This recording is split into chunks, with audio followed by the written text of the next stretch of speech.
আসসালামু আলাইকুম। আজকে আমি আপনাদের সাথে শেয়ার করব আচারি পেঁয়াজের লাচ্ছা পরোটা রেসিপি।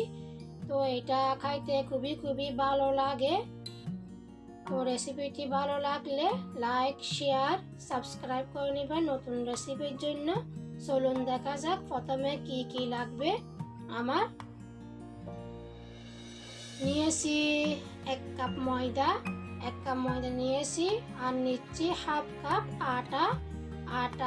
ময়দা দুটোটা মিক্স করে দিলে পরোটা নরম হয়, সেই জন্য আটা সহ মিক্স করে দিয়েছি। হাফ চামচ দিয়েছি লবণগুলো দিয়ে ভালো করে মিক্স করে নিচ্ছি। পরিমাণ মতো পানি দিয়ে একটা নরম তুলতুলে ডো বানিয়ে নিচ্ছি। পানিগুলো একটু দিতে হবে, নাহলে বেশি হয়ে যেতে পারবে। তো বেশি নরমও করা যাবে না, বেশি শক্তও করা যাবে না। ডোটা ভালো করে মাখিয়ে আমি 10 মিনিট রেস্টের মধ্যে রেখে দিব। দেখুন একদম নরম তুলতুলে ডো হয়ে গেছে। এখন আমি 10 মিনিট রেখে দিচ্ছি, তারপরে ফিরে আসতেছি। 10 মিনিট হয়ে গেছে, আমি 2 ভাগ করে নিচ্ছি। 2 ভাগ করে 2টা রুটি বানিয়ে নিব। প্রথমে একটা বানিয়েছি, তারপরে আরও একটা বানিয়ে রাখছি। 2টা বানিয়ে রাখতে হবে পরোটার জন্য। রুটি সাইজে একটু বড় বানাতে হবে। তো আমি নিয়েছি ধনিয়া পাতা কুচি নিয়েছি, কাঁচামরিচ কুচি নিয়েছি, পেঁয়াজ কুচি নিয়েছি, একটু লবণ দিয়েছি। এখন দিয়ে দিচ্ছি আম আর কাঁচামরিচের জুড়ি আচার। সবগুলো ভালোভাবে আলতোভাবে মেখে নিচ্ছি। জুড়ে মাখানো যাবে না, নাহলে পেঁয়াজ থেকে পানি বের হবে। তো যে রুটি বানিয়ে রাখছে, রুটির মধ্যে সব আচারি পেঁয়াজগুলো দিয়ে দিয়েছি। তো আরও একটা রুটি দিয়ে ডেকে আলতোভাবে চেপে দিচ্ছি। বেশি জোরে চেপে দিলে হবে না, আলতোভাবে চেপে দিচ্ছি।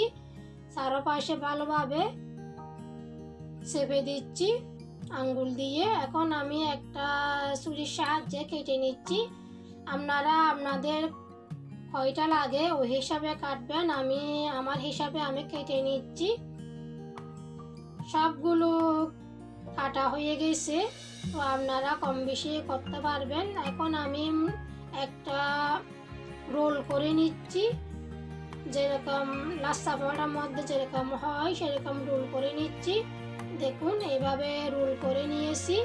সবগুলো আমি এভাবে রোল করে নিয়েছি। তারপরে একটু ময়দা দুনো পাশে ভালোভাবে ময়দা লাগিয়ে নিয়েছি। ময়দা লাগানোর পরে রুটি বানিয়ে নিচ্ছি। যা জোরে বেলা যাবে না। এক পাশে রুটি পরোটা বানিয়ে নিচ্ছি, আর আমি চুলার মধ্যে তাওয়া বসিয়ে দিয়েছি।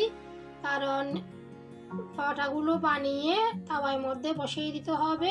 তো এগুলো বেশি বানিয়ে রাখা যাবে না, কারণ পেঁয়াজের মধ্যে পানি আছে প্রচুর, সেই জন্য। তো পরোটা বানিয়ে নিয়েছি। বানানোর পরে তাওয়ার মধ্যে বসিয়ে দিয়েছি। তেল ঘি কিছু দিই নাই। এক পাশে ভালো করে ভেজে নিচ্ছি। তারপর আমি এক পাশে ভাজা হয়ে গেলে উল্টিয়ে দিচ্ছি। উল্টানোর পরে এখন দিয়ে দিব ঘি দিয়ে দিব।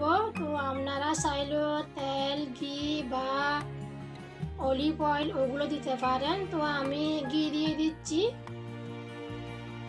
ঘি দিলে একটু হেলদি হয়, সেজন্য আমি ঘি দিয়ে দিচ্ছি। দুনো পাশে আমি একটু সুন্দর কালার আসার জন্য অপেক্ষা করছি। তারপরে ভালো করে ভেজে নিয়েছি। এখন উঠিয়ে নিচ্ছি। সবগুলো আমি এভাবে পরোটাগুলো বানিয়ে নিয়েছি। বানানোর পর দেখুন খুব সুন্দর একটা কালার আসছে।